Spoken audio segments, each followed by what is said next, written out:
Dean Andrew Abela is going to share with us the reason that I was attracted to come to Catholic University. Their mission here is to train virtuous business leaders. In multiple ways, we've been touching on that topic. And Dean Abela has thought a lot about it, put it to practice in business, and is teaching the next generation of business students how to do that. So, Dean Abela, we're looking forward to learning the Bush School of Business secret. Thank you. Thank you very much, and welcome again. I was told to do a commercial break before I begin. There's a table with a bunch of books up there. I wanted to, we have put out several copies of a book that a colleague of mine and I put together called the Catechism for Business. This is a Catholic take on business, Catholic Church teaching about business. If you're interested, please help yourselves to take a copy. I had the privilege of presenting a copy of this to Pope Francis a few years ago, which was very exciting. And you talk about selling ice to Eskimos. Try giving a catechism to the Pope, you know. But another book I want to highlight, which unfortunately I don't have free copies of, but I think you can buy them, is called Business Secrets of Trappist Monks. It's written by August Turak, who's sitting right here. It's one of the finest books I've ever read about spirituality and business. And it's published by the Columbia Business School, so this is a heavy-hitting publisher. And August also has the distinction of introducing Brian and myself. So he's the real reason you're all here, ultimately. So I wanted to plug his book for him. So yesterday evening, as Imam Abdullah Salki gave his prayer, I was moved to share something with you today. I mentioned before that I was baptized and raised Catholic. What I didn't mention is that I'm originally from the island of Malta in the Mediterranean. It's a little island. Our native tongue is Maltese, which is a Semitic dialect, the dialect of Arabic. And so listening to him pray in Arabic just took me back home. But I also wanted to share with you, I think you'll find this interesting.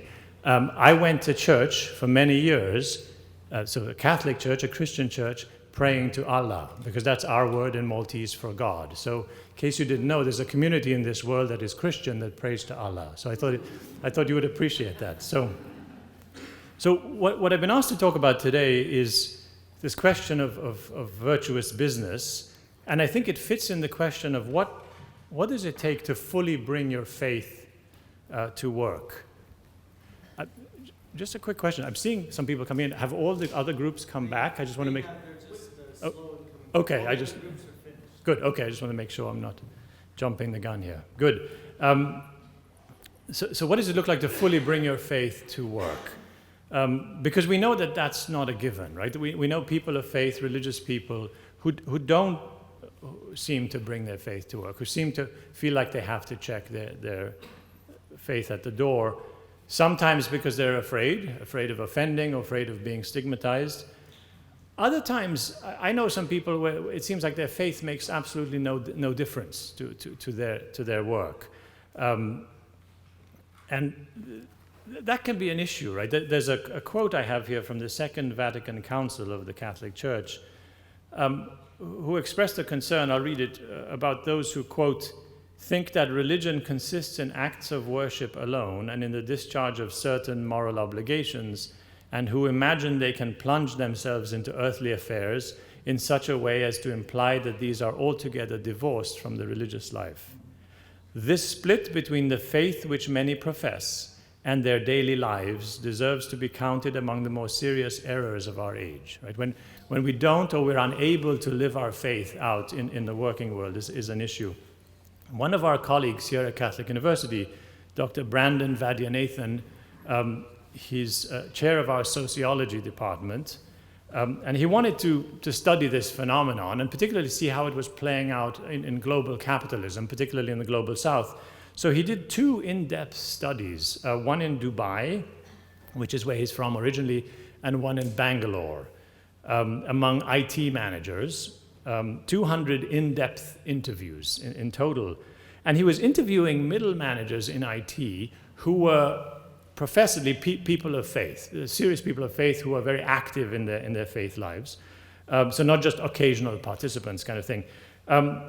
In interviewing them, this came out when they talked about their faith, and they would say things like, my self-worth comes from God alone, that I feel I have to forgive those, even those who've done great wrong to me. So kind of strong religious sentiments. But then the very same people, when he talked to them about their life at work, said things like, I'm just in it for the cash. I don't care anything about loyalty to the company. They would say things like, you may not agree with what they ask you to do, but you just need to do it to get the promotion. Or they would say, I cannot trust these people. Everyone is out to just get ahead. It's the stark kind of difference between who they were as a religious person and who they were at work. It seems incongruous. To me, it seems so to him. I'm not going to mention which religion they belong to so as not to offend anyone. Okay, they're Catholic. But I do think it's a widespread problem. I don't think it's just a Catholic thing, this sort of division of faith and work. It seems that there would be many reasons why people would do this. One of which, I think, is this implicit assumption that being effective at work and being religious are at best irrelevant to each other and at worst incompatible. That some religions talk about, loving the poor and giving away and so on. And well, how could that be compatible with business? So I need to sort of separate my life. St. Thomas Aquinas has a quote where he says that trade has a certain element of baseness associated with it. So when you read stuff like that, you think, oh, I guess there must be something not religious about business. So the challenge is how to bring those two worlds completely and fully together. To live a unified life, an integrated life, right? A life of integrity. And there's something that we find very, very useful in teaching this to our students here at the Bush School, and it's the concept of virtue, the idea of virtue. So what is a virtue? A virtue is simply a good habit, right? And the opposite of virtue is a vice, which is a bad habit. So it'd be things like, lying, cheating, stealing, gossiping. These are bad habits or vices. Being kind, being trustworthy, these are good habits or virtues. The virtues or good habits are ones that fit with our human nature, right? That make us and those around us happy. When you live a virtuous life, you tend to be a happier person. People around you tend to be happier. It makes sense, right? If you're in the habit of being good to others, then you'll have lots of friends and you'll tend to be successful, so why not be happy? Whereas the vices do the opposite. So what is the connection with religion, and virtue? The connection is the idea that God made us a certain way, right? We made us to be good. We are flawed, but we are good. We're made to be good. And actually more specifically in Judaism, in Christianity, I believe in Sufi Islam, the notion that we're made actually in the image of God, right? And that being made in a certain way by God, designed in a certain way, means that there are certain behaviors that work for us as human beings, right? And virtue are those behaviors that work for us. And that when we act the way we were designed to act, everything comes out better, right? People are happier, people are good to each other, and communities flourish. The fact that our religions teach us not to lie or cheat or steal or kill is not just because it's bad for others when we lie to them or steal from them or kill them, right? But it's also, in a certain sense, bad for us, right? When I lie to somebody, in some ways I do more damage to myself than to the person I lied to. Because the person I lied to gets some typically temporary disadvantage from that lie, right? Or similar, if I stole from somebody, they get a disadvantage of losing what they stole. But what happens to me is I've made my character to be more like a liar or a thief, right? And that's ultimately much more harmful to myself than to another, right? So the point of acting virtuously, not just because it's good for others, but because it's good for ourselves as well. The really great thing about virtues is that they are habits. In other words, they can be cultivated and practiced, that anybody can grow in virtue by practicing. And this is very contrary to the secular notion of business ethics or ethics in general, where there's a sense that if it's not hard, then it's not really ethical. They're just like, somehow to be a fully ethical person, you must be suffering and struggling. That if there's no struggle, then how ethical could that be?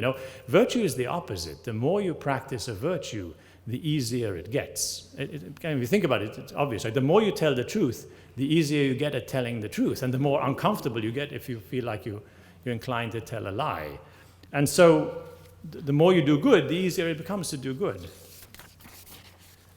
And you can see why this is good for business, right? The more virtuous people you have in the business, the better, the stronger the business is going to be.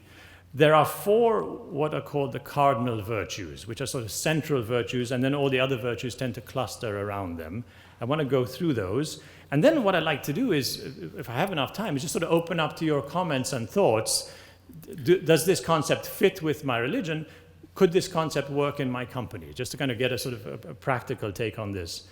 So the first is called Prudence, and it's the habit of making wise decisions. Right? So it's considering all the options, carefully weighing the principles, weighing the evidence, and making thoughtful decisions. So one who habitually does that becomes a prudent person. Justice is the habit of being fair to others, right? Giving to each other to his or her due, figuring out what each person deserves in a particular situation, in particular circumstances, and making sure they get them. So think about considering whether somebody ought to be promoted, for example. Somebody who is a just person is in the habit of considering all these things and making a fair decision. Fortitude, or courage, is the third cardinal virtue, and this is the habit of doing the right thing even when you're afraid. Right? So it's not a question of feeling. None of these are, in fact, a question of feeling. They're a question of more of practice. So you could be terrified and still be a very courageous person if you still do the right thing in a particular situation. And again, the more you do the right thing, even when you're afraid, the more courageous you become and the easier it becomes. And the fourth one is temperance, or the habit of resisting temptation, the temptation to do something wrong, resisting what's bad for you or what's bad for others. So not eating to excess, not lashing out to others when you're angry, that sort of thing. So the proposal we have is that living the virtues is a way for religious people, and really anybody, right, to live out their faith at work, because it gives us a structure and a practice for living as people of faith in a work environment. So anyway, that's the sort of the essence of it, and it's the essence of what we teach here at the Bush School. I'd just love to get now your reaction. This is a golden opportunity for us to get kind of your take from your different perspectives. I'll take the microphones. Thank you very much. And then somebody give me a time signal when I'm out of time. So any reactions, thoughts? Yes? How do we ride that? That is such a great question. So first point, the folks, I'll read the question. Question is, saying that faith helps us to be more virtuous, does that imply that people who have no faith can't be virtuous? First point to make to that question always is, it was the pagans that invented virtue. So people without faith who invented virtue. So manifestly, it cannot be the case that if you don't have faith, you can't be virtuous. And so there are many people who have no faith who would aspire to these virtues. The Stoics, for example, from ancient Greece, and there are modern Stoics as well. People, they're very concerned about virtue.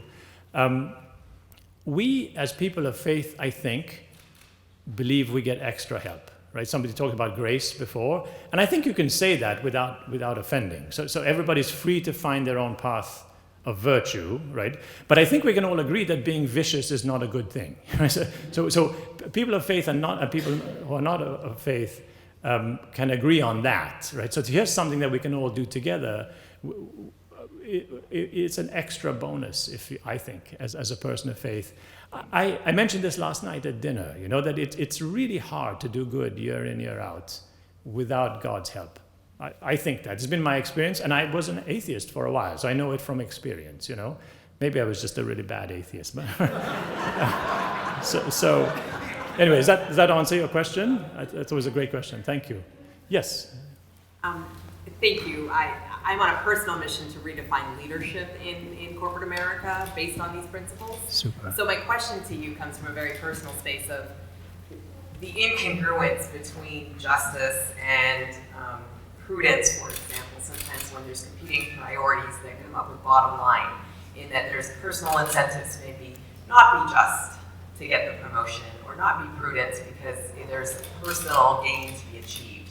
And so when you work in kind of economic models that are based on capitalism, often come with the survival of the fittest, the virtues, the question is, how do you reconcile and still make sure that people can operate from a place which I think is human nature natural, against the competing force that is survival of the fittest and greater individual good? Wow, these are really great questions.